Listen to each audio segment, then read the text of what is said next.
जन्मांतरे भवित पुण्यम तदा भागवतम लवेत। जिस कथा को आप सुनने के लिए बैठे हैं, जन्म जन्मांतर के पुण्य होते हैं, तब ही ये कथा सुनने का सौभाग्य प्राप्त होता है। यहाँ छोटे छोटे बच्चे बैठे हैं, मुझे भी अपना बचपना याद आता है। ऐसे ही हम छोटे में कथा सुनने को जाते, उसमें कथा सुनने का भाव नहीं होता तो पंजीरी मिलती थी लास्ट में। भले ही वो पंजीरी के लिए प्रसाद के लिए गए हों, लेकिन वो ऐसी फिर बात आदत में आ गई, पहले पंजीरी के लिए गए थे और उसके बाद में वह कथा भगवान के लिए प्रकट हो गई। वो इतना अभ्यास हो गया। आप कथा में जाते हैं, बच्चों को भी लेके जाइए, परिवार को लेकर के जाइए तो बहुत आनंद होता है। माता सुनैना, नारद जी आते थे कथा सुनाने के लिए।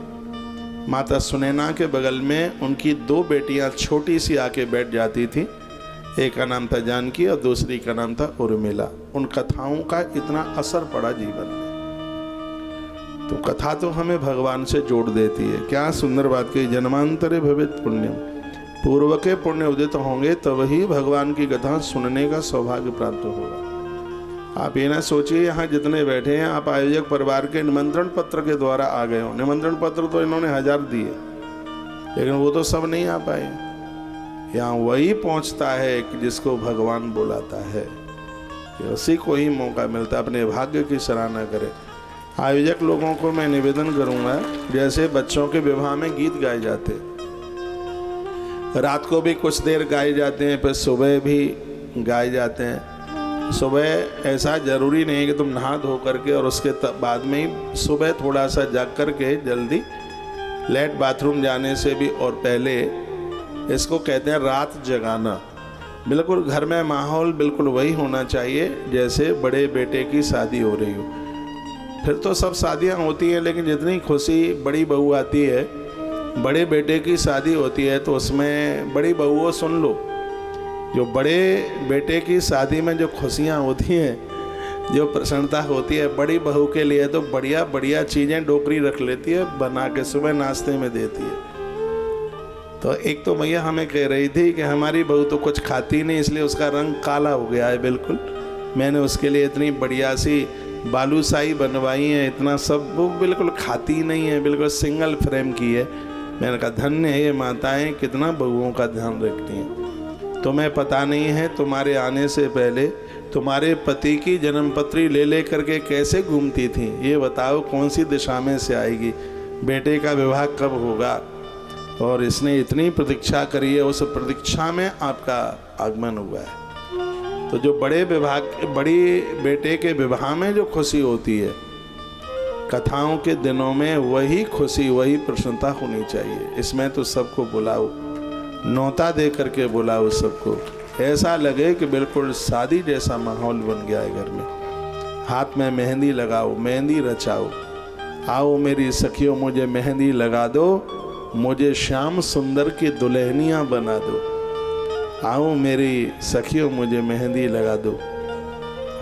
सत्संग में मेरी बात चलाई, सदगुरु ने मेरी कीनी सगाई, कोई तो आके हथलेवा करा दो। आओ मेरी सखियों मुझे ऐसा सजा दो, मुझे श्याम सुंदर की दुल्हन बना दो। तो ऐसा लगे कि हमारी बुद्धि रूपी रुक्मिणी भगवान के लिए हो गई है, इतना अच्छा लगे। कथा को बहुत खुशी के साथ, प्रसन्नता के साथ सुनिएगा। ये कथा कितनी दुर्लभ है। शुकदेव मुनि राजा परीक्षित को जब ये कथा सुना रहे थे तो आकाश से देवता लोग अमृत कलश कुंभ लेके आ गए। देखो कलश की कितनी बड़ी महिमा है। कुंभ कलश, सबके घर में कलश होना चाहिए, सबके घर में एक नारियल, श्रीफल, ये घर की वृद्धि करता है। ये श्रीफल माँ दुर्गा जी पर फोड़ करके चढ़ा देते हैं तो मैया धन दे देती है, संपदा दे देती है। एक ऐसी माँ भवानी ही है जिसके दरबार में नारियल फोड़ के चढ़ाया जाता है, और सब जगह गुरुजनों के सामने श्रीफल साबुत चढ़ाया जाता है, महादेव के सामने साबुत, और भी जितने भी देवताओं के सामने है श्रीफल जानते हैं, नारियल, वो साबुत ही चढ़ाया जाता है। लेकिन मैया के दरबार में श्रीफल को तोड़ा जाता है। तो घर में एक नारियल भगवान की पूजा में मंदिर में रख दीजिए, 1 साल तक रखा रहने दो, फिर उसको पानी में प्रवाहित कर दो। जल प्रवाहित कर दो, फिर एक रख लो। घर में कलश, ताम्र का कलश, तांबे का कलश, जो तांबे की जो धातु है जो साक्षात भगवान सूर्यदेव से प्रकट हुई है। ताम्र और जो पीतल है पूर्वजों को भी ये मुक्त कर देते हैं, इसकी इतनी बड़ी श्रेष्ठता है। ताम्र की चीज़ें बहुत, उन्हें पूजा पाठ में बहुत विशेष माना गया है। तो ये तांबे का कलश घर में हो, सूर्य भगवान को अर्घ देने के लिए तांबे की लुटिया हो, इन सब चीज़ों की महिमा है। कांसा, तांवा, पीतल, इनको बहुत ज़्यादा विशेष माना गया है, दिव्य माना गया। लेकिन आजकल क्या मिलेगा? स्टीला मिलेगा, फाइबर मिलेगा, कांच मिलेगा।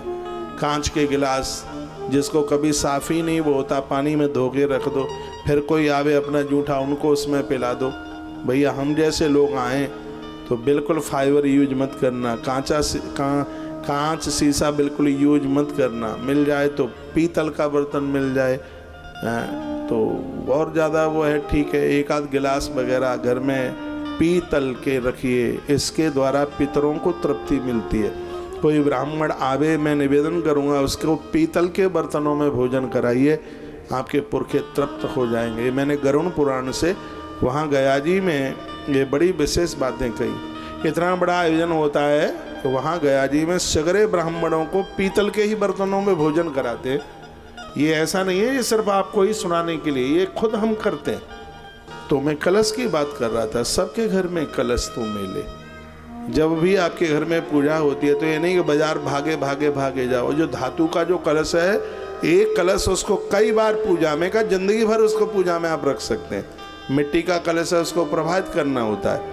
लेकिन आपके घर में चांदी का, तांबे का, पीतल का जो कलश है, हर बार उसी को पूजा में आप रखिए, वो तो सिद्ध हो गया है। जैसे एक आसन, एक माला, एक देवता, उसी प्रकार से एक कलश, उस कलश को बार बार उसको आप पूजा में रख सकते हैं। एक कलश सबके ही घर में होना चाहिए, ये बहुत शुभ माना गया है। कलश में कलशस्य मुखे विष्णु, कलश के मुख में विष्णु भगवान होते हैं। कलशस्य मुखे विष्णु, कंठे रुद्र, कलश का जो कंठ है उसमें रुद्र होते हैं। कंठे रुद्र समास्ता, मूलित्व स्तो गो, उसके जो नीचे है कलशस्य मुखे विष्णु कंठे रुद्र समाश्रिता। हाँ, मूल में ब्रह्मा जी, हाँ उसका पैना बोलते हैं नीचे, उसमें विधाता, और अंदर सिगरी नदियों का उसमें वास होता है। तो कलश इतना विशेष है, इतना महिमा युक्त है। माता कौशल्या के घर में कलश की बात पढ़ी गई है, और माता यशोदा के घर में भी कलश की बात पढ़ी गई है। एक राजा हुए अम्बरीश, और उनकी पत्नी जब भी एकादशी का व्रत होता था तो कलश भर करके बैठती थी। तो कलश के द्वारा परिवार का आयुष्य बढ़ता है, उम्र बढ़ती है।